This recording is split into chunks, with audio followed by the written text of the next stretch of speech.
Hello friends, आज हम लोग होम साइंस यानी गृह विज्ञान का मॉडल सेट लेकर आए हैं। ये मॉडल सेट 1 है, ठीक है। काफ़ी रिक्वेस्ट आ रहा था कि सर आप मॉडल सेट करा दे, तो हम फाइनली हम लोग आप सभी के लिए मॉडल सेट लेकर के आए हैं। जो बच्चे जो है इंटर में हैं और 2023 में एग्ज़ाम देंगे, ठीक है, 2023 में एग्ज़ाम देंगे, उनके लिए काफ़ी इंपॉर्टेंट है, काफ़ी इंपॉर्टेंट है, बहुत ज़्यादा इंपॉर्टेंट है। आप लोग यहाँ पर ध्यान देंगे। आप सभी को पता है एग्ज़ाम में 3 घंटे 15 मिनट रहेंगे और आप लोगों का होम साइंस का जो है पूरा फुल मार्क्स कितना का है, तो 70 नंबर का आप लोगों का होता है होम साइंस, ठीक। और इसमें ऑब्जेक्टिव कितने रहेंगे, तो 70 ऑब्जेक्टिव रहेंगे, जिनमें आप लोगों को 35 क्वेश्चन ऑब्जेक्टिव से बनानी है।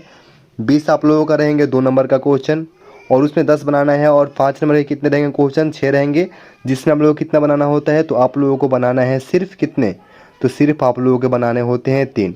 यानी कि 5 नंबर के क्वेश्चन 3 पूछे जाएंगे, 15 नंबर के हो गए।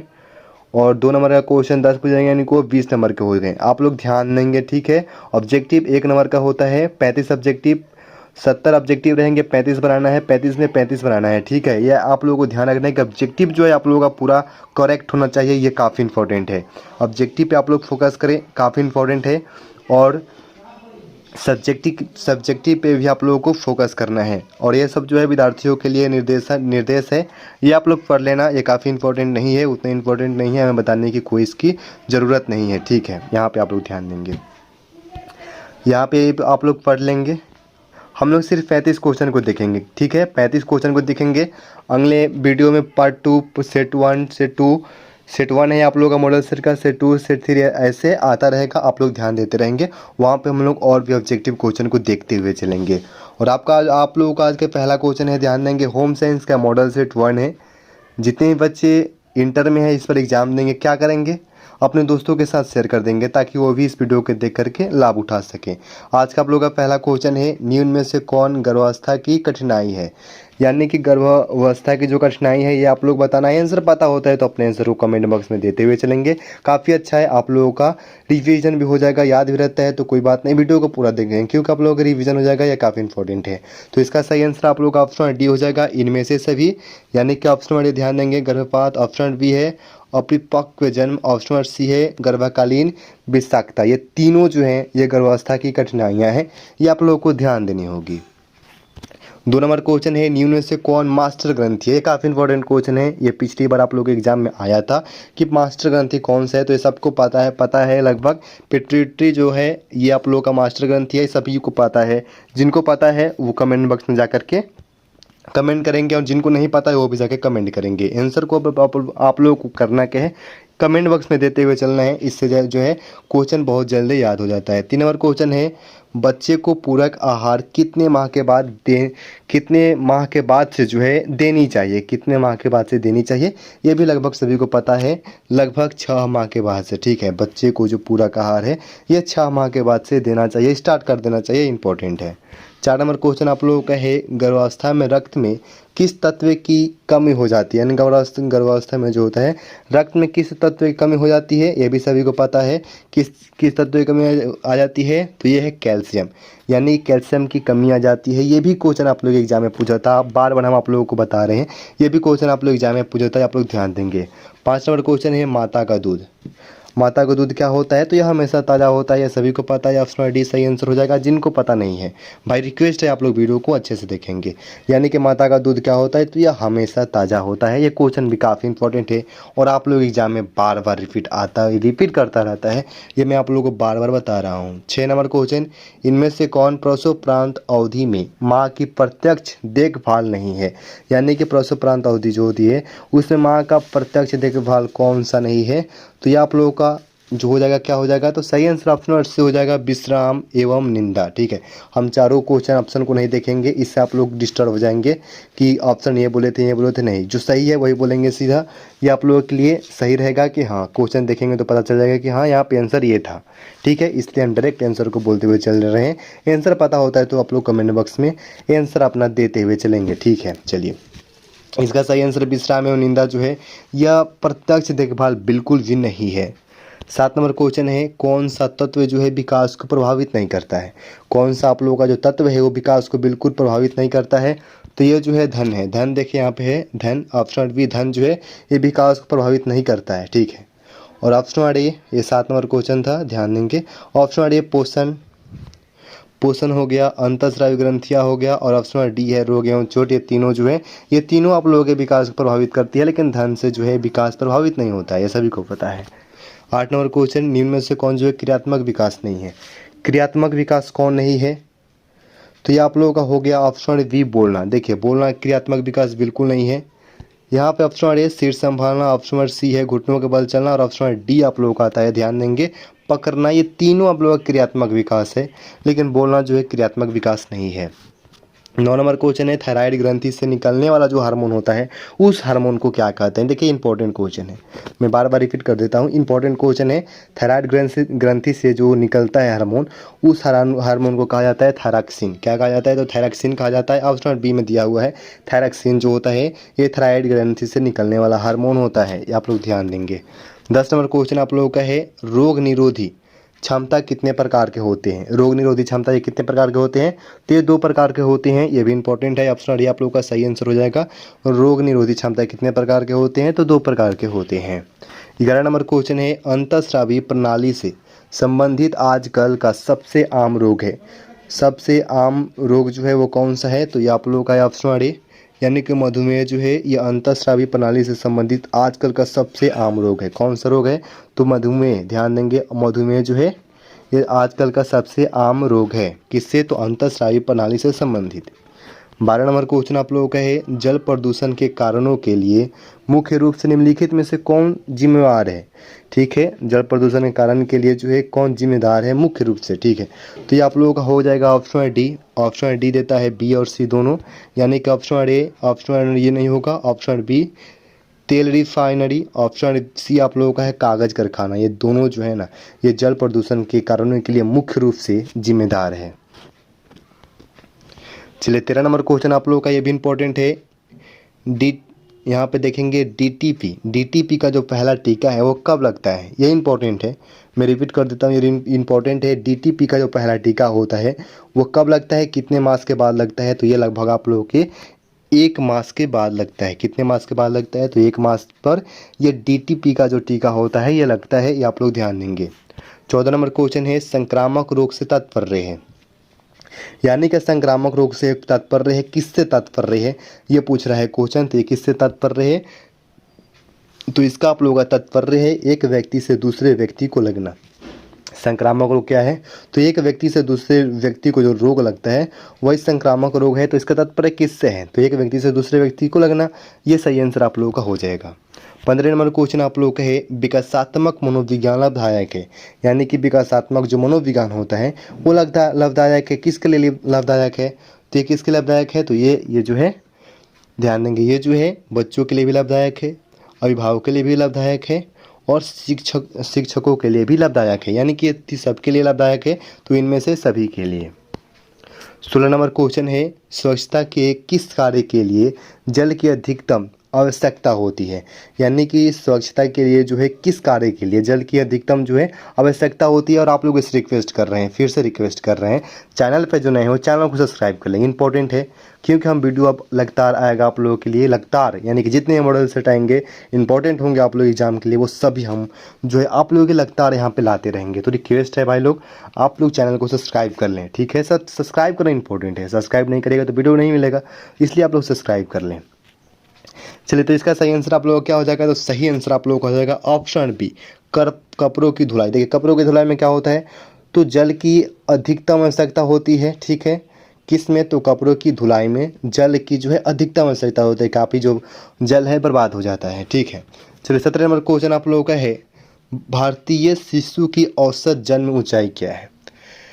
यानी कि भारत में जो शिशु होते हैं, जन्म लेते हैं, उनकी औसत ऊंचाई कम से कम कितना होता है? एवरेज बता रहा है, एवरेज बताना है कि होता कितना है, तो वो लगभग कितना होता है? तो आप लोगों का होता है 50 सेमी, जो एवरेज है, यानी कि औसतम कितनी ऊंचाई हो, जन्म की ऊंचाई कितनी होती है? तो 50 सेमी होती है। ये क्वेश्चन आप लोग एग्जाम में आए तो आप लोग 50 सेमी मारेंगे, काफ़ी इंपॉर्टेंट है।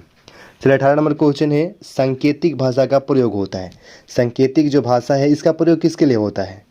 तो ये यहाँ से सीधा आप लोगों को पता चलता है सांकेतिक भाषा, यानी कोई सुन नहीं सकता है, सिंपल सी बात है, संकेत देना, यानी कि सुनता तो संकेत नहीं देना पड़ता। तो ये सांकेतिक भाषा का जो प्रयोग है किसके लिए किया जाता है? तो ये सिर्फ गूंगे के लिए किया जाता है, और जो बहरे हैं उनके लिए किया जाता है, क्योंकि वो सुन तो सकता नहीं है, इसलिए संकेत दिया जाता है। ताकि वो उससे समझ सके कि हम कहना क्या चाहते हैं। ठीक है, आप लोग समझ पा रहे हो, ये इंपॉर्टेंट है, आप लोग ध्यान देंगे। ठीक है, पता होना चाहिए आप सभी को, इंपॉर्टेंट है। 19 नंबर क्वेश्चन है, दुखद संवेद का उदाहरण है। दुखद संवेद का उदाहरण क्या हो सकता है? तो ये आप लोगों का हो सकता है क्रोध। क्रोध जो है ये आप लोगों के दुखद संवेद का उदाहरण होता है, तो आप लोग क्रोध ज़्यादा नहीं करेंगे। 20 नंबर क्वेश्चन है, कृत्रिम या लुप्त अंग वाले जो बच्चे होते हैं, बच्चों की विशेष आवश्यकता कौन कौन सी है? देखिए, जो बच्चे कृत्रिम होते हैं, लुप्त अंग वाले होते हैं, उन बच्चों की विशेष आवश्यकता कौन कौन सी होती है? तो उनकी विशेष आवश्यकता क्या होती है? ऑप्शन नंबर ए प्राकृतिक चिकित्सा, ये भी होती है, और ऑप्शन नंबर बी शारीरिक आवश्यकताएं, ऑप्शन नंबर सी शैक्षणिक आवश्यकताएं। ये तीनों उन लोगों की विशेष आवश्यकता होती है, तो सही आंसर आप लोग ऑप्शन नंबर डी मार देंगे। ये तीनों सही हैं, ऑप्शन नंबर डी आप लोगों का बिल्कुल सही आंसर है। जो लोग डी लगाए होंगे वो बिल्कुल सही हैं, क्योंकि सभी सही आंसर है। 21 नंबर क्वेश्चन, बच्चों में असमर्थता हो सकती है। अब देखिए, बच्चों में जो असमर्थता है वो कब से हो सकती है? तो जन्म के समय से हो सकती है।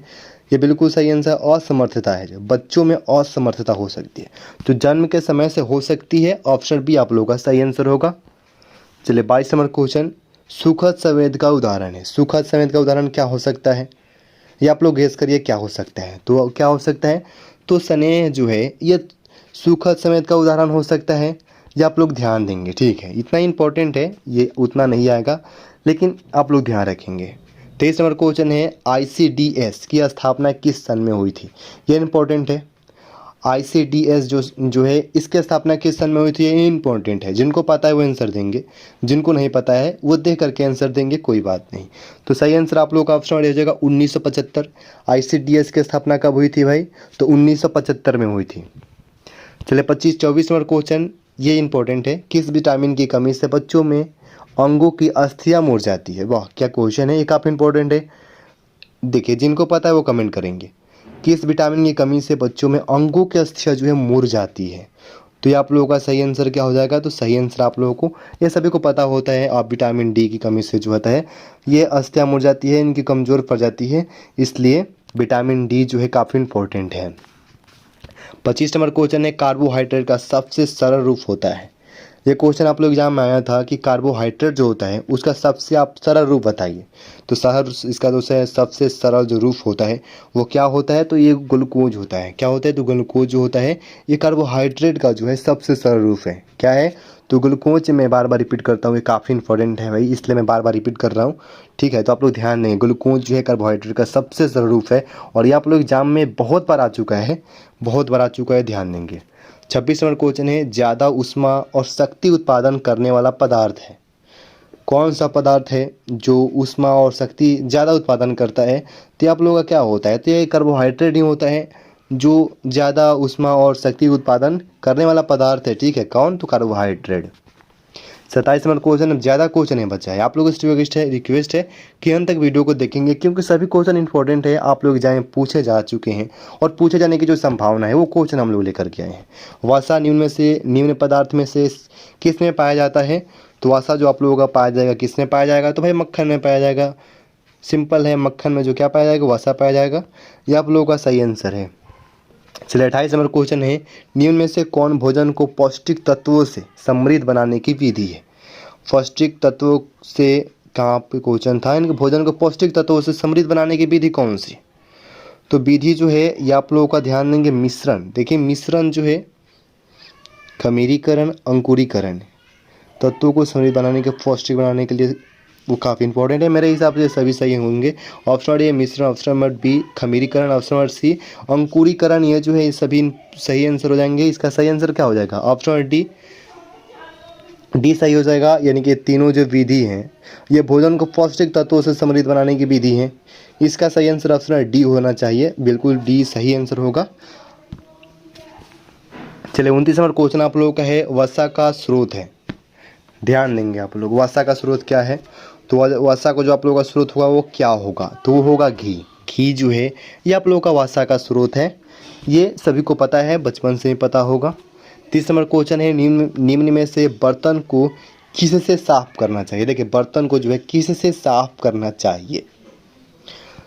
बिल्कुल सही क्वेश्चन है, राख से भी साफ़ कर सकते हो, साबुन से भी साफ़ कर सकते हैं, बीम से भी साफ़ कर सकते हैं, यानी कि ऑप्शन नंबर डी बिल्कुल सही आंसर है। ये क्वेश्चन कोई लॉजिक नहीं है भाई, ये क्वेश्चन आप लोग एग्जाम में नहीं आएगा, ध्यान देंगे, लेकिन नॉलेज के लिए इंपॉर्टेंट है। 31 सभी को पता होता है वैसे। 31 नंबर क्वेश्चन है, आहार आयोजन किस बजट में मदद करता है, किस बजट में मदद करता है, आहार आयोजन जो है किस बजट में मदद करता है। तो आप लोगों को मदद करता है ऑप्शन नंबर ए ईंधन, समय, ऊर्जा, ये तीनों में मदद करता है, इसलिए सही आंसर अपना आप लोगों का ऑप्शन नंबर डी हो जाएगा, उपयुक्त सभी। आहार आयोजन जो है ये तीनों में मदद करता है भाई, बिल्कुल सही आंसर आप लोगों का ऑप्शन नंबर डी हो जाएगा। चलिए 32 नंबर क्वेश्चन, अशुद्ध पानी पीने से निम्न में से कौन सी बीमारी उत्पन्न होती है। ये इंपॉर्टेंट है, आप लोग ध्यान देंगे, कौन सी बीमारी उत्पन्न होती है। तो भाई आप लोगों का जो बीमारी है ध्यान देंगे, हैजा, अतिसार, डायरिया। अगर अशुद्ध पानी आप पीते हो तो ये बीमारी उत्पन्न होने की खतरा रहती है, ऑप्शन डी बिल्कुल सही आंसर हो जाएगा। इनमें से सभी यानी कि तीनों बीमारी जो है वो बहुत खतरनाक है और अशुद्ध पानी पीने से ये बीमारी हो सकती है, उत्पन्न होती है। 33 नंबर क्वेश्चन है, जल का निष्कासन नहीं होता है। जल का निष्कासन किससे नहीं होता है, ये क्वेश्चन आया था आप लोग एग्जाम में, किससे निष्कासन नहीं होता है। तो सही आंसर आप लोगों का हो जाएगा, ध्यान देंगे, गुर्दा से होता है भाई, फेफड़े से जल का निष्कासन होता है, त्वचा से भी होता है, लेकिन पेट से नहीं होता है। जल का निष्कासन पेट से नहीं होता है, पेट ही होना चाहिए, पेट से जल का निष्कासन नहीं होता है, त्वचा से होता है, गुर्दा से भी होता है। आप लोग ध्यान देंगे, ऑप्शन सी आप लोगों का सही आंसर है। 34 नंबर क्वेश्चन और ये सेकेंड लास्ट क्वेश्चन है, निर्जलीकरण के कारण मरने वाले रोगी को पिलाकर बचाया जा सकता है। यानी कि निर्जलीकरण के कारण जो है जो रोगी मरने वाले हैं उनको क्या पिलाकर बचाया जा सकता है। तो उनको जो है आप ORS पिलाते हैं, ठीक है, ORS पिलाते हैं तो वो उनको बचाया जा सकता है ORS पिला करके। यानी कि निर्जलीकरण के कारण मरने वाले जो रोगी होते हैं उनको आप ORS घोल होता है वो पिला करके उनको बचाया जा सकता है। ये इम्पोर्टेंट है, काफ़ी इम्पोर्टेंट है। चलिए आज का लास्ट आप लोगों का क्वेश्चन है, इसका आंसर भाई किस किस को पता है। जिसको पता है वो जाओ कमेंट करो, सर हमें पता है। 35 का क्वेश्चन ये होगा, आंसर ये होगा, आप लोग बताएं। मैं आप लोगों को रिप्लाई बिल्कुल दूंगा 100%, बस आप लोग मैसेज करो कि हाँ सर बिल्कुल सही आंसर आप लोग जो बताओगे वो बताओ, जो जिनको सही पता है वो बताओ, जिनको नहीं पता है मैं बता रहा हूँ जा करके फिर भी बता दो। तो सही आंसर आप लोगों का हो जाएगा क्या, ध्वनि प्रदूषण के कारण हो सकता है। तो भाई उच्च रक्तचाप, बिल्कुल ये भी हो सकता है। ऑप्शन बी बहरापन, ऑप्शन सी निंदा में बाधा। ये तीनों जो है ये तीनों आप लोगों के ध्वनि प्रदूषण के कारण हो सकते हैं। तो सही आंसर क्या मारोगे, ऑप्शन डी मारोगे। इनमें से सभी उपयुक्त सभी जो है ये आप लोगों के ध्वनि प्रदूषण के क्या है तो कारण है। और लास्ट में सच सच आप लोगों को बताना है 35 में आप लोगों ने कितने क्वेश्चन का आंसर जो आप लोगों ने सही किए हैं, कितने गलत किए हैं, ठीक है आप लोग बताओगे। और ये जो है पहला जो मॉडल सेट था अच्छा आप लोगों का प्यार मिलता है, तो आगे भी आप लोगों का मॉडल सेट जो हम लाते रहेंगे। मिलते हैं नए वीडियो में, धन्यवाद।